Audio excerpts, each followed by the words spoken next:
Amanda is a qualified outreach service provider for children and young people with over 20 years of experience of working with children and young people in the Swale area, developing children and young people to manage their emotional state in a more effective and digestible way, promoting self-awareness and understanding to how emotions can impact reactions and learning and how to manage them better. So, I mean, it sounds like you do some really incredible work with young people and children, and there are two different categories, but I would really love it if you could tell everybody a little bit more about the work you do. Okay, so I've been working with children and families now for I think about 27 years this year, and across a number of areas between health, education, and social care. Um, really working in the cracks and the gaps where families struggle to access help. And one thing that's come from that over the years is the understanding of how we interpret behaviour and the detrimental effect that has had long term in the shame and stigma that's attached to some of our responses. And I've got a daughter who's 31 with ADHD and autism as well. So we've had this parallel journey as mum, and navigating the SEND system, and then also my journey through my field and my studies, to sort of get to where I am now with this passion for really focusing and to bring in nervous system. That's absolutely incredible. And you have three books, one of them which I have here, which is Tam's Journey. And this looks at exploring managing big emotions for children. Specifically, anger is one of the things that comes up in this particular book.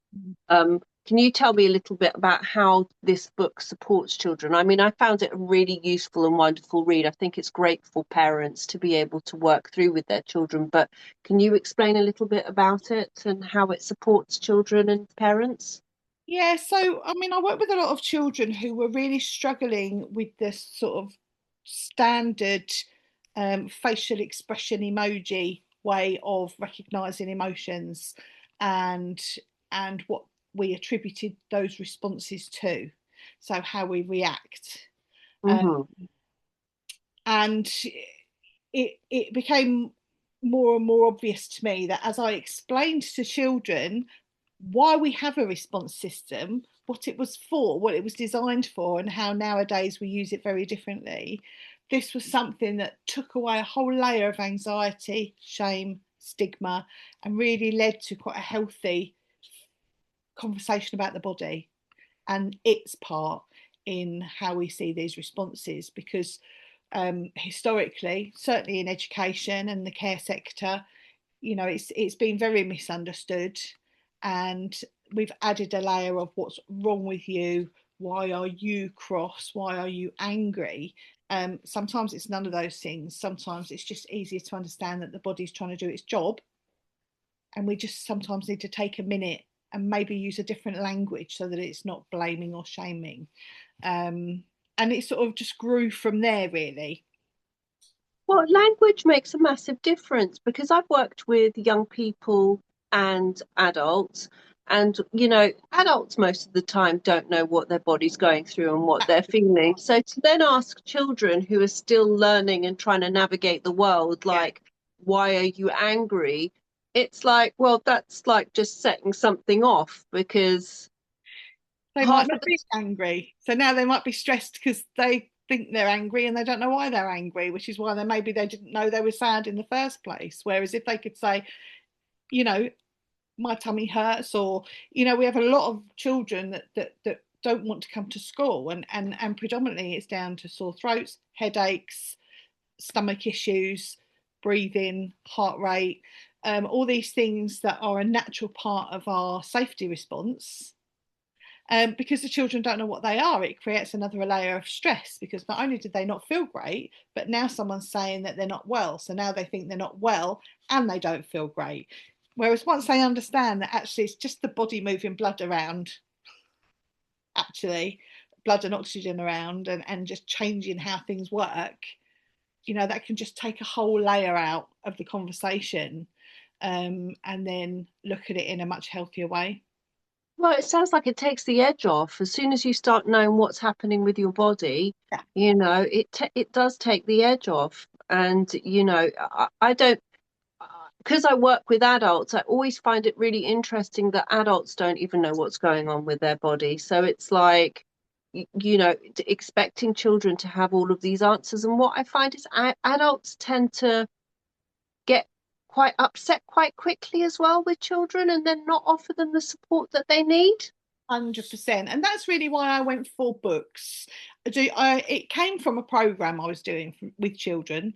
So Hmm. this is a conversation I've been having way back when I worked in schools and children's homes, in different roles. And it would be this constant conversation about, look, this is what you're supposed to, your body is trying to keep you safe. And then I'd go into and I'd draw these little things out on the napkins, and there were conversations that made a difference. And I thought I need something that can cross academia into families, that connects with health, care, children, families, adults. And we do a level 2 program, and staff in schools have to come and do the program, and they learn a lot. That they really start to understand that, their nervous system response. So that is a side of the work that's growing as well, is the work with the staff and the families, because we do an online families program as well, where the families do it all together. They do the program, and they use the books. There's exercises that go with each books, but you don't have to. You can just read the books as a family. You don't have to be send. There doesn't have to be an age limit. It's a That's what I conversation. thought. With this book, I mean, I just thought you can just read it, generically. It can be a Yeah, book that's on your bookshelf and that you can just have a fantastic discussion with your children. But what I do like about it is that you talk about like the amygdala and you talk about parts of the brain, which I think children find fascinating, oh, and yeah. And I think we really underestimate what children can understand from those conversations. And it's like, and we get things around the wrong way. Children like to understand why. There's an awful lot of conversations in schools now about adding senses. We've got 5 senses, and now we've got 8 senses, and a holistic therapist would say you've got 300 senses. And we could go on forever, but it's still irrelevant if children don't understand what they were for in the first place. And it's all about definitely. safety, creating safety. So we overwhelm them with lots of clinical words and pathologizing language, when actually, at a very early, simple level, before we do any of that, we all need to understand why our body does what it does. Well, It, I think that was what, other than no, which was my son's favorite word yeah, that he used all the time. But the question was always why. He was always curious to know why. And I think that's really important, to be able to have a language that is digestible for children, which I think your books are.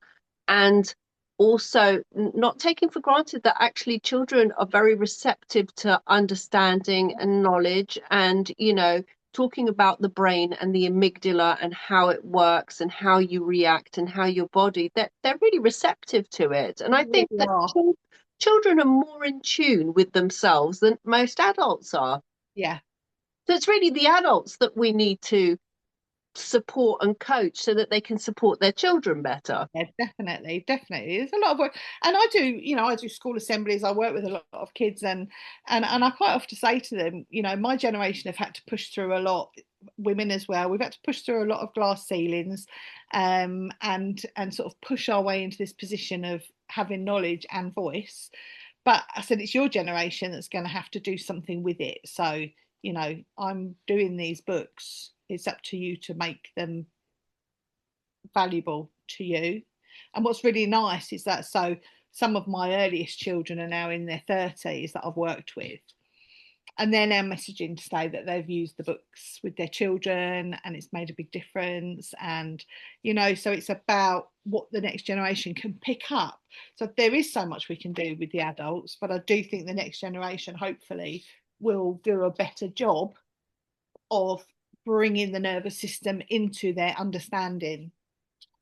Well, it's a sustainable sort of like educational system. It's not just do it once and then stop there. It's a continuation and a lifestyle change to get teachers, schools, parents, all kind of thinking on the same level.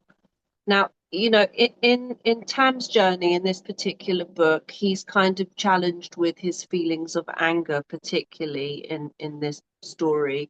Is there anything that you could suggest to parents that can support children when they're angry, like just a tip that you can give them that might help them? I mean, it's anything that uses something sensory to distract the body and the amygdala from sending out those safety seeking, signals. I think for me, one of the most valuable things to ask a child is not why they're angry, is that what is their body trying to tell them and what do they Okay. need? So, So so they might specific, need to jump up and down, they might need to do some lion roaring. Lion roaring is great because when you roar, rah, you set off a chain of events through some of your vagal system that creates a soothe in the nervous system because you've released a little bit of energy. So it's yeah. healthily just releasing a little bit of, it's like taking Would the lid off a pressure cooker for a minute. And lion breathing, which is sort of like a it's it can be really healthy. And actually, if you're all sitting around the house roaring, rather than being cross, it can turn into something funny. Well, it's a good energy, isn't it? It's an energy which kind of mimics anger in one way because you get to demonstrate this large Yeah, feeling, but at the same time, it's not angry. So it kind of sort of like, so that's really useful for, I think, parents to be able to actually take a moment, ask children actually what's happening in your body, how does your yeah, body feel? So ask those questions rather than why are you angry? yeah, And then maybe kind of do some energy sort of like work with them to kind of shift them out of that way of being by yeah. doing this kind of roaring and lion work that you're Yes. suggesting. That's fantastic. And I use these. I mean, we've got these little plushies. You've got heart, lungs, brains, tummies. We've got a heart nothing around somewhere as well. And sometimes it's nice for children, especially if they're less verbal, to be able to use something like that to point to where in the body the sensation is, as opposed to what it is they're supposed to be reacting to.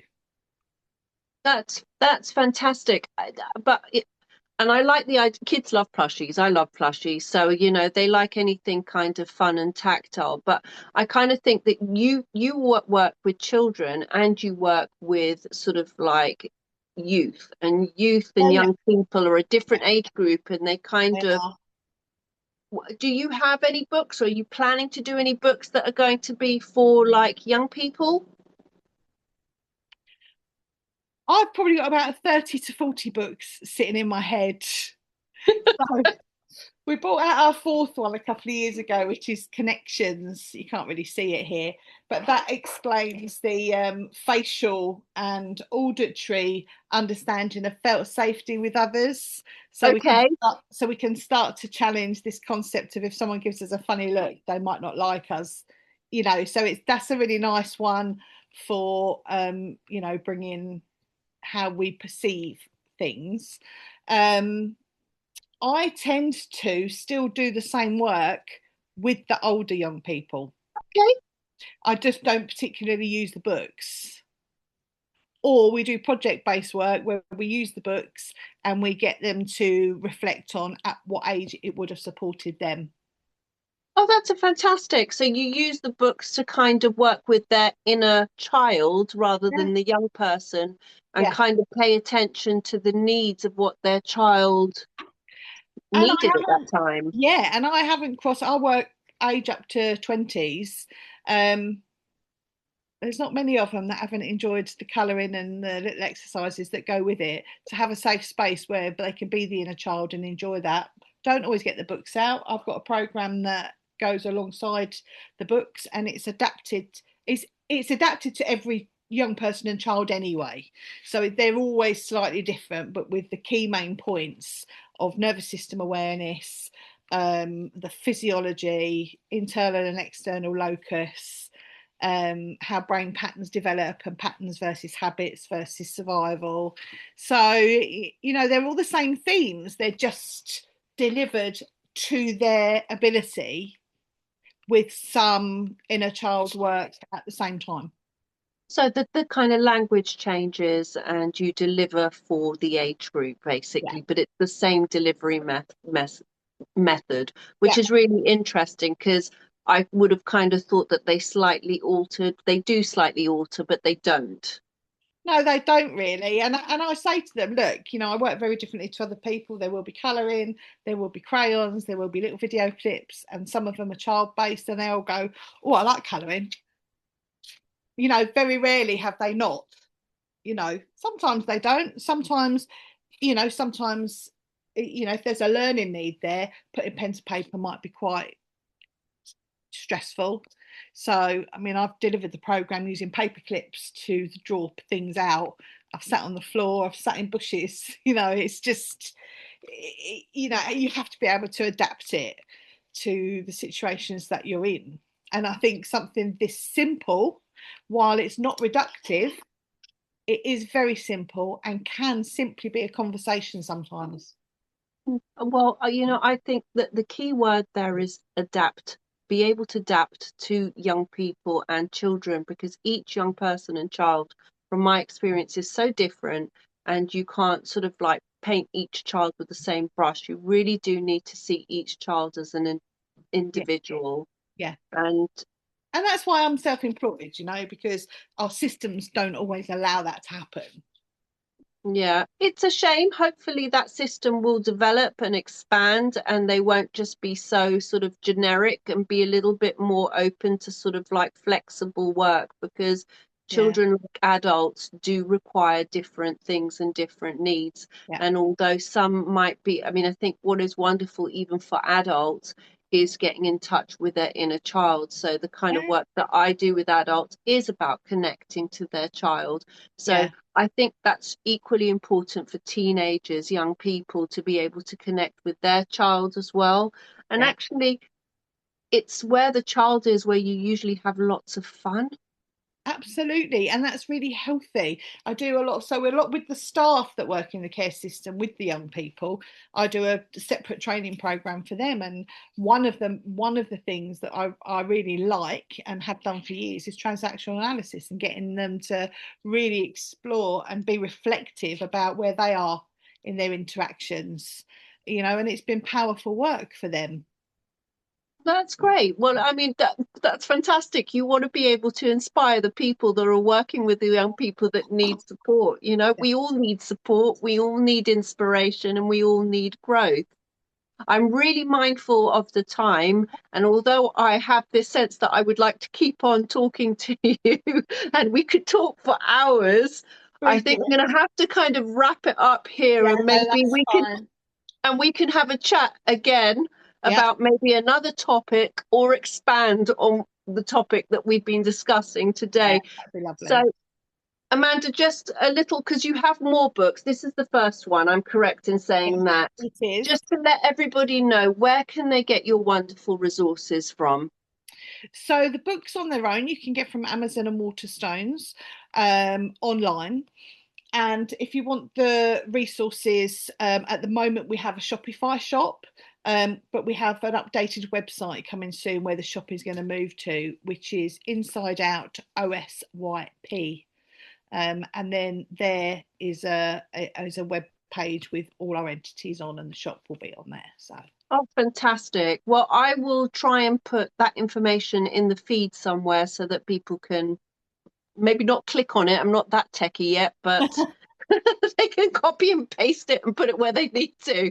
But you're ahead of me in the game, really. so thank you so much for So taking the thank time to talk you. about your book, the wonderful work that you do, and actually giving parents some really useful tips about what they can do with their children, specifically around anger. I think is so useful for parents to have something that they can try out. So Thank you so much for your time. Really appreciate it. You take care. Thank You you. too.